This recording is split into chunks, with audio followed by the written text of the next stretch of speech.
What is it really costing your organization when leaders spend hours interviewing?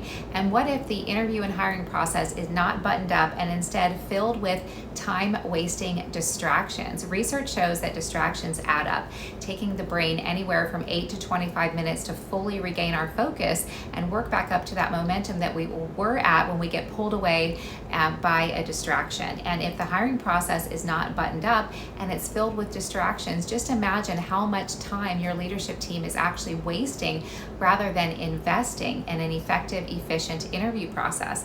And what if something as simple as improved communication could put hours back on your leadership team's calendar and even dollars in your organization's to your organization's bottom line? One of the challenges that I often see in the hiring process is communication, lack of communication, ineffective communication, inefficient communication. And when I say communication, what do I mean? Communication with whom? Communication between the hiring manager and the recruiter, your boots on the ground doing the hunting and the targeted, hopefully targeted searching for you. And also communication between executive leadership and the hiring manager. Oftentimes the stories are not aligned as far as the profile, the candidate profile, the day in the life of the role. Maybe the executive leadership, I've often seen this, has a different picture than the vision of the hiring manager. And so when the candidate gets to final interviews with the executive leadership, then the time gets wasted because maybe one party doesn't see the candidate as a fit, and we've already spent all of this time investing in moving that candidate forward in the interview process, and that's just one example. And then another area where I often see communication lacking, and this results in candidates often falling out of the process, self-selecting out of the process, and then it creates what I like to call a start and stop interview process, which is never good. It just delays leading the hiring manager to the right hire. And that is ineffective, inefficient communication between, or lack of communication between the hiring manager and the candidate. The candidate that you want wants to feel invested in. They know that they have value. So if they're not being engaged, they're not being set up for success, they're not being prioritized as far as, simple example, giving the candidate multiple time and date interview options for that next interview and letting them know how to best prepare so that they're not scrambling, because likely the candidate that you want has their current role that they are prioritizing. So by working to improve these simple areas, improving communication with your candidate, with your recruiter, with your executive leadership team, you are going to attract more of the right talent and faster, and guide them to toward the end of the interview process, the finish line, and ultimately making the right hire for you and your team faster. So what are some things that we can do in order to improve these challenges? We're going to talk about that, but first I want to circle back to the time and dollar spend that the inefficiencies in the interview process with something as simple as communication is actually costing your organization. I did a case study, and this is based on working with my experience over a decade of recruiting, working with different teams across different types of organizations, all in the medical manufacturing companies, so med device, biotech, pharma, lab diagnostics, and working with large companies, mid-sized companies, smaller companies, startups. So varied companies, I do see the same challenges consistently across each different type of company. And I have a lot of experience, of course, working with hundreds of different hiring managers on hundreds of different hiring initiatives. So very conservatively speaking, let's say for a hiring process where the leadership team is interviewing 5 candidates. This equates to about 33 hours invested of the leadership team. So the entire leadership team, not just one hiring manager. These numbers are for the whole hiring process. And then for the dollars spent for the organization, this equaled, let me just check my numbers here and make sure that I'm giving accurate numbers. Yeah, okay, around $2,900, so just under $3,000. And how did I get that number? If you take, I based these numbers on a hiring manager, let's say a frontline leadership team member that's earning about $300,000 a year base plus commission. So then when you break that down by week by month, by week, then it equals about $82 per hour. And so that's what I'm basing these numbers on, the hours that the leadership team is investing in the interview process. And it could be much more if, of course, if they have higher earnings, but that's where these numbers are coming from. Okay, so about just under $3,000 companies spend, and 33 hours of the leadership team members' time to interview 5 candidates in a very conservative interview process. Now let's multiply that and take it to interviewing 50 candidates. Most companies are hiring, well, I guess it depends on the type of the company, so maybe I shouldn't say most, but a lot of companies are larger. They have multiple divisions, they have multiple teams. Sometimes they're expanding, sometimes they're launching a new team, a new division. So it's safe to say that a lot of companies have multiple hiring initiatives, not just over the years, but even throughout 1 year. So let's say you're interviewing a total of 50 candidates. That's going to equate to 333 hours time invested in the interview process from the leadership team, and then that's going to equate to around $29,000 just for the hours spent from the leadership team in the interview process alone. Now let's take those numbers and multiply it if you are interviewing a total of 100 candidates. Now if you think about an organization that has multiple divisions, maybe a mid-size organization, maybe they have 3 to 5 different divisions, you're more than likely going to be interviewing more than 5 candidates for one role. And then let's say you've got 10 teams per that division, and you've got a few different hiring initiatives that happen over the year. They're easily interviewing at least 30 candidates, most likely. So it's easy to see how these numbers can add up as far as time invested in interviews alone. So interviewing 100 candidates equates to 660 hours invested, and just under $59,000 if the hiring manager's annual earnings are around $300,000. So if you look at the dollar spend from the company, it's probably quite small in reference to the big picture organizational goals. But when you think about the time invested by your leadership team, and this is time pulled away from their core leadership duties, this really adds up. And if you have a buttoned up process with more streamlined, more effective, efficient communication between the hiring manager and the candidate, the hiring manager and the recruiter, the hiring manager and executive leadership team, this is going to lead to less time wasted in the interview process. More efficient interview and hiring process means more time that the leadership team can focus on their core duties, and that's going to translate into dollars for your organization. Now let's dig a little bit deeper into communication. So communication between the hiring manager and the recruiter. Why is this important?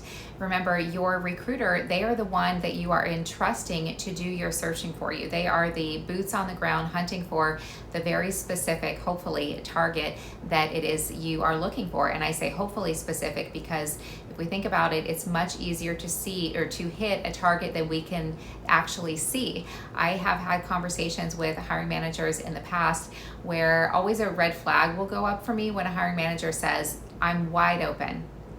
Okay, then what am I supposed to look for?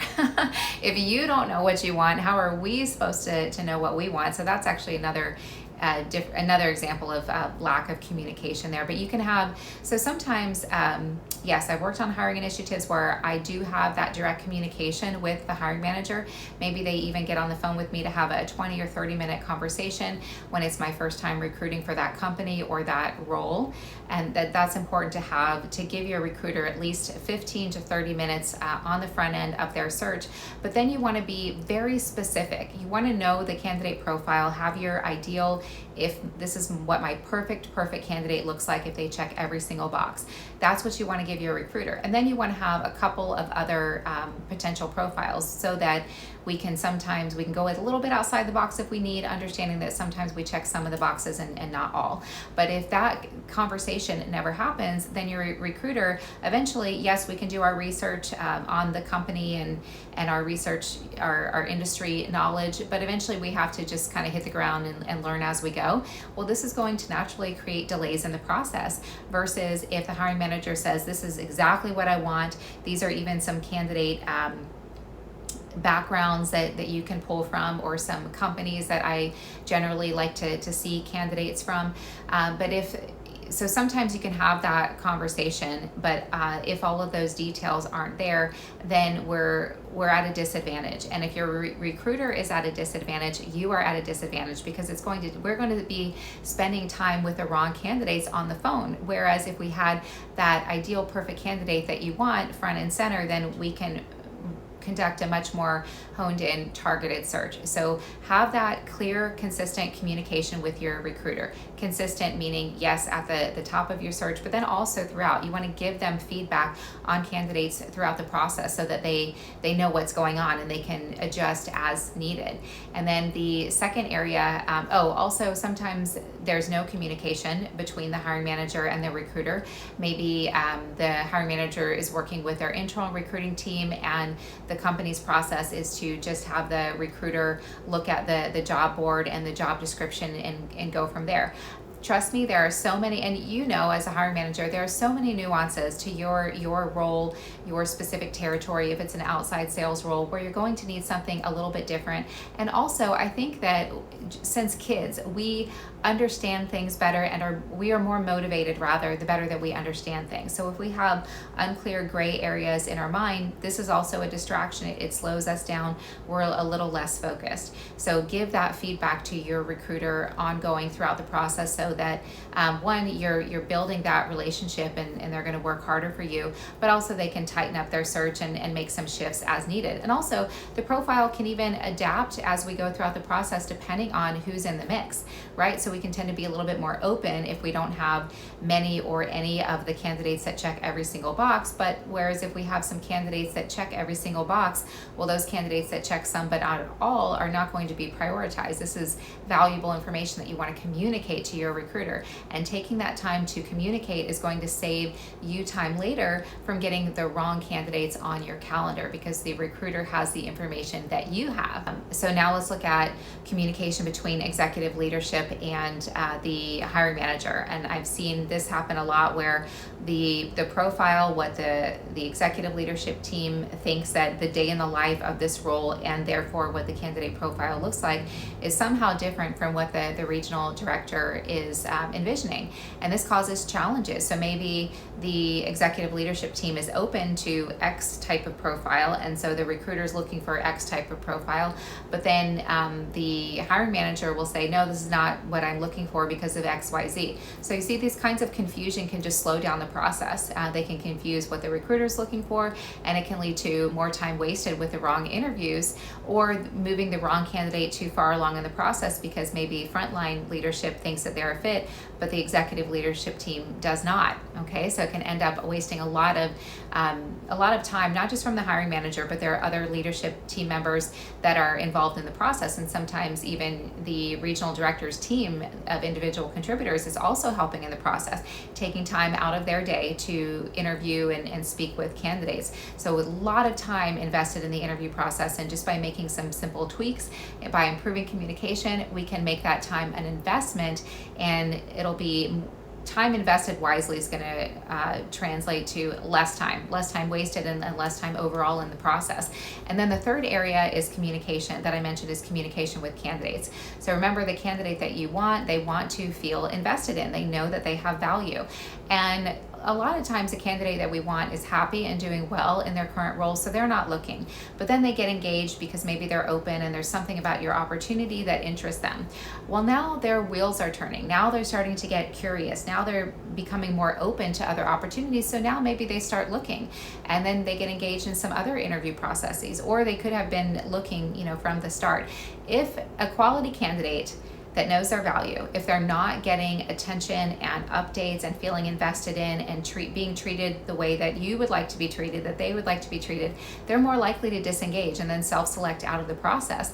And then this is why having a strategic, effective, efficient hiring process implemented across your organization is a strategic competitive advantage. Because if another company's process is moving along better and faster, they're going to attract more of the right talent, more ideal talent, I should say, and faster, and they're going to keep them engaged in the process. Whereas if you don't have your process buttoned up, you're still spinning your wheels. There's communication inefficiencies, there's confusion, there's distractions. Well, the candidate is also going to feel this on their end, and just as much as you are interviewing them, they are interviewing you. Lots more details and specifics I could go into on effective communication with the candidate, but we're keeping this video somewhat short. So those are the three main, three areas of communication that I see organizations of all different sizes, of all different kinds across the medical manufacturing industry having challenges in their hiring process. And by improving these communication loops with your recruiter, with your executive leadership team, if you are the hiring manager at mid-level or a different level leadership, and also with the candidate, you are going to naturally attract more of the right talent faster and keep them engaged and make more of the right hires with less stress. My name's Amy Miller, and I help leadership teams make lasting hires with less stress, helping organizations streamline their interview and hiring process. You can learn more about my coaching and workshops in the links below, and you can also connect with me. My contact is there as well. Also, if this resonated, remember to hit like and subscribe for more content like this, and I'll see you in the next one.